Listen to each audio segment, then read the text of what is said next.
कश्मीर के साथ जो स्टेटहुड का वादा किया गया है उस वादे पे वो हमारी मदद करें। लेकिन मैं चीफ मिनिस्टर साहब को याद दिलाना चाहता हूँ, उनसे पूछना भी चाहता हूँ कि आपने जब पिछला इलेक्शन लड़ा था आपने 370 स्पेशल स्टेटस की बहाली के लिए लड़ा। जम्मू को स्टेटहुड अवश्य देंगे, हम अच्छी परिस्थितियां लाने का प्रयत्न करेंगे।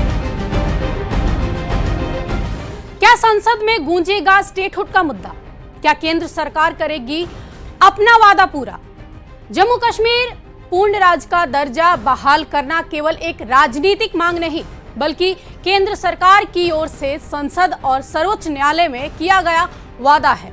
ये बयान है जम्मू कश्मीर के सीएम उमर अब्दुल्ला का, जिन्होंने हाल ही में एक पत्र लिखकर संसद के चालू सत्र में इस मुद्दे पर विधेयक लाने के लिए केंद्र सरकार पर सामूहिक दबाव बनाने की अपील की है। क्या है पूरा मामला, आइए जानते हैं। 5 अगस्त 2019 को भारत सरकार ने अनुच्छेद 370 को निरस्त कर जम्मू कश्मीर का विशेष राज्य का दर्जा जो है वो समाप्त कर दिया और इसे 2 केंद्र शासित प्रदेश जम्मू कश्मीर और लद्दाख में विभाजित कर दिया। इस फैसले की 6ठी वर्षगांठ पर जम्मू कश्मीर के मुख्यमंत्री उमर अब्दुल्ला ने पूर्ण राज्य का दर्जा बहाल करने की मांग को तेज करते हुए एक महत्वपूर्ण कदम उठाया। उन्होंने प्रमुख राष्ट्रीय राजनीतिक दलों के मुख्य सचेतकों को पत्र लिखकर संसद के चालू सत्र में इस मुद्दे पर विधेयक लाने के लिए केंद्र सरकार पर सामूहिक दबाव बनाने की अपील की है। ये कदम न केवल राजनीतिक रूप से महत्वपूर्ण है, बल्कि जम्मू कश्मीर के लोगों के संवैधानिक और लोकतांत्रिक अधिकारों की बहाली के लिए भी एक निर्णायक प्रयास है। मैंने तमाम वो पार्टियां जिनकी एक अच्छी खासी तादाद है ऑनरेबल एमपीज़ की पार्लियामेंट में, उन्हें एक चिट्ठी लिखी है और उनसे गुजारिश की है कि जम्मू कश्मीर के साथ जो स्टेटहुड का वादा किया गया है उस वादे पे वो हमारी मदद करें और पार्लियामेंट में इस चीज़ को ज़ोरों शोर से उठाएं ताकि इसी सेशन में बिल आए और जम्मू कश्मीर जो है उसको दोबारा रियासत का दर्जा मिले। ये किसी एक फ़र्द की बात नहीं है, ये किसी एक पार्टी की बात नहीं है, ये हुकूमत की बात नहीं है, ये जम्मू कश्मीर के लोगों के साथ एक वादा किया गया है। ये वादा आवामी जलसों में हुआ है, ये वादा सुप्रीम कोर्ट के सामने हुआ है, ये वादा पार्लियामेंट में हुआ है। अब हम चाहते हैं कि वादा पूरा हो। उमर अब्दुल्ला ने अपने पत्र में स्पष्ट किया कि पूर्ण राज्य का दर्जा बहाल करना केवल एक राजनीतिक मांग नहीं, बल्कि केंद्र सरकार की ओर से संसद और सर्वोच्च न्यायालय में किया गया वादा है। उन्होंने 2019 के फैसले को अन्यायपूर्ण और करार देते हुए कहा कि जम्मू कश्मीर के लोगों के लंबे समय तक और अभूतपूर्व अशक्तिकरण का कारण बना है। उमर अब्दुल्ला ने एक ऐसी संकर प्रणाली को खारिज किया जिसमें राज्य का दर्जा तो बहाल हो, लेकिन कानून व्यवस्था जैसी प्रमुख शक्तियां केंद्र के पास रहे। उन्होंने जोर दिया कि केवल पूर्ण अधिकारों वाली निर्वाचित सरकार ही क्षेत्र के लोगों को गरिमा और लोकतांत्रिक अधिकारों को बहाल कर सकती है। उमर अब्दुल्ला ने सभी राजनीतिक दलों से दलीय सीमाओं से ऊपर उठकर एकजुट होने का आह्वान किया। उन्होंने इसे संवैधानिक अखंडता का मुद्दा बताते हुए कहा कि यह जम्मू कश्मीर के लोगों के मौलिक अधिकारों से जुड़ा है। उनके सलाहकार नासिर असलम वानी और वरिष्ठ केंद्र मंत्री जावेद अहमद डार ने भी इस अपील का समर्थन किया। मैं समझता हूँ एक सीएम साहब ने इस पे काफी गौरव खास किया होगा और साथियों से भी बात की होगी, अपने साथियों से भी बात की होगी, जाहिर सी बात है। और उसके बाद ये एक कदम, बड़ा कदम लिया है और ये लेना भी चाहिए, लोगों के हक में है और यहाँ के लोग स्टेटहुड को ढूंढ रहे हैं, मांग रहे हैं, उनका राइट, फंडामेंटल राइट है। और मुझे लगता है जिस तरह सीएम साहब ने चिट्ठी लिखी है, जितने भी 42 चीफ विप्स है पार्लियामेंट में, क्योंकि मानसून सेशन जारी है और मुझे पूरी उम्मीद है कि इस पे ज़रूर गवर्नमेंट ऑफ इंडिया जो आज की सरकार है वो इस पर फैसला ले लेगी। इस अपील का एक समय इसलिए भी महत्वपूर्ण है क्योंकि सर्वोच्च न्यायालय 8 अगस्त 2025 को जम्मू कश्मीर को पूर्ण राज्य का दर्जा बहाल करने की मांग वाली एक याचिका पर सुनवाई करने वाला है। ये याचिका शिक्षाविद जहूर अहमद भट्ट और सामाजिक राजनीतिक कार्यकर्ता खुर्शीद अहमद मलिक ने दायर की थी। सुप्रीम कोर्ट ने दिसंबर 2023 में अनुच्छेद 370 के निरस्तीकरण को बरकरार रखते हुए केंद्र को जम्मू कश्मीर का राज्य का दर्जा जल्द से जल्द बहाल करने का निर्देश दिया था। इस सुनवाई से अब्दुल्ला की मांग को और बल मिलने की उम्मीद है। अब उम्मीद करते हैं कि जिस तरह इलेक्शन भी अगर सुप्रीम कोर्ट ने वक्त की पाबंदी नहीं लगाई होती, शायद आज मैं वज़ीर आला की हैसियत से आप लोगों से आज बात नहीं कर रहा होता। आज इलेक्शन हुए क्योंकि सुप्रीम कोर्ट ने वक्त की पाबंदी लगाई, एक डेट मुकर्रर किया और उस डेट के अंदर अंदर इलेक्शन जो हैं वो किए गए।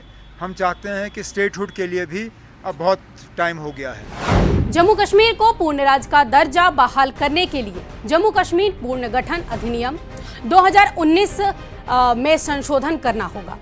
इसके लिए संसद में विधेयक पेश करना, उसे दोनों सदनों में पारित करना और अंत में राष्ट्रपति की मंजूरी प्राप्त करना जरूरी है। ये प्रोसेस मुश्किल है, लेकिन ये संवैधानिक और कानूनी बदलाव को शामिल करती है। पूर्ण राज्य का दर्जा मिलने से जम्मू कश्मीर की सरकार को कानून व्यवस्था, प्रशासनिक नियुक्तियां और बाकी प्रमुख मामलों में अधिक शक्तियां मिलेंगी, जो वर्तमान में केंद्र शासित प्रदेश के रूप में सीमित है।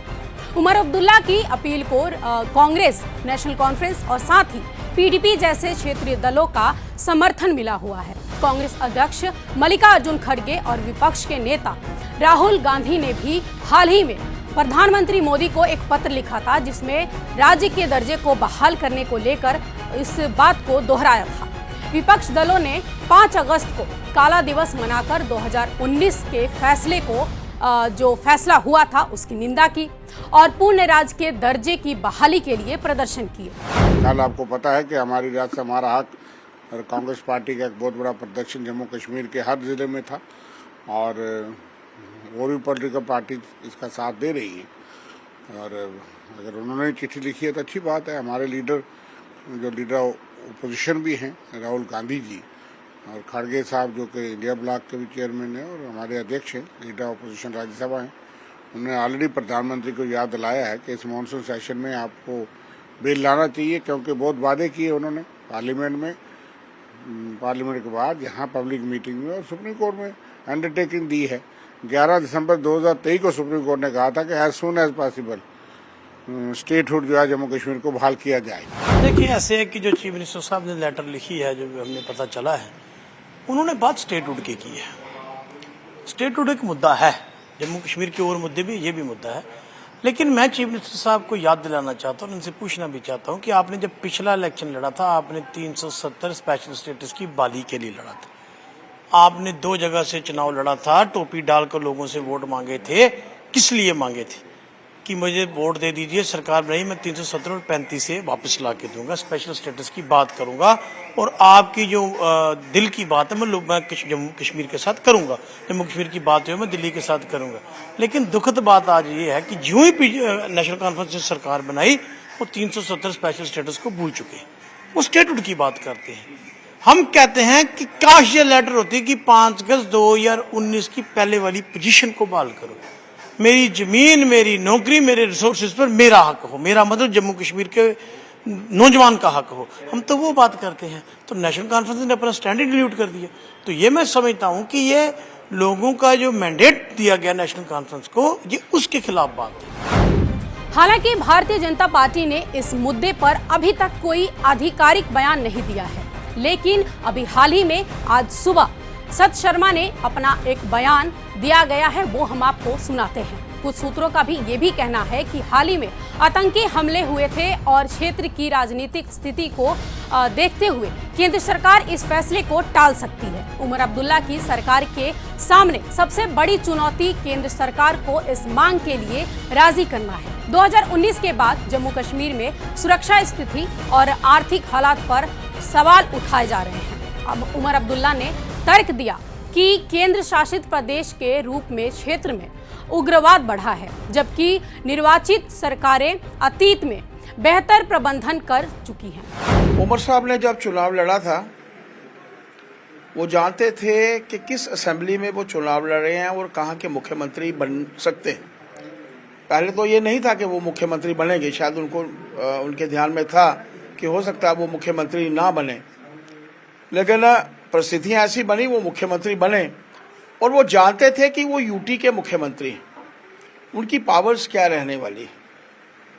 आप ये मानकर चलिए कि जिस इंसान को, जिस नेता को, जिस मुख्यमंत्री को देश के प्रधानमंत्री जी के ऊपर भरोसा नहीं, और वो शख्स जिसके ऊपर पूरा विश्व जो है वो विश्वास करता है, और आपको उनके ऊपर भरोसा नहीं है। अगर उन्होंने कहा है कि उचित परिस्थितियां आने पर हम सबको स्टेटहुड मिलेगा, तो इसमें क्या गलत है। हम लोग परिस्थितियां ही नहीं आने दे रहे। पहली असेंबली में हम लोगों ने 370 मांगा, 35 से मांगा, हम सब जानते थे, वो भी जानते थे कि जिन नेताओं ने, जिस पॉलिटिकल पार्टी ने 370 हटाया, 35 से हटाया, वो सत्ता में है। 370 दफन हो चुका है और वो कभी बाहर नहीं आएगा, कभी वापस नहीं आएगा। उसके बावजूद असेंबली खराब की गई और यहाँ का वातावरण खराब करने में इन लोगों की विशेष भूमिका है, कांग्रेस की, नेशनल कॉन्फ्रेंस की। ये जो आज गठबंधन की सरकार है, अगर आप लोग पिछली गठबंधन सरकार के समय के अंतराल में देखिए, कई ऐसे इवेंट्स आएंगे। इन दोनों पॉलिटिकल पार्टीज ने बड़ी ऐसी इंपॉर्टेंट मीटिंग्स इंडिविजुअली, एक ने पहली बार नादाद रही नेशनल कॉन्फ्रेंस, और दूसरी बड़ी इंडिविजुअल मीटिंग में जिसमें ऑल पार्टी मीट थी, उसमें कांग्रेस जो थी वो नादाद रही, और वातावरण अच्छा हो इसके लिए उन्होंने कभी काम नहीं किया।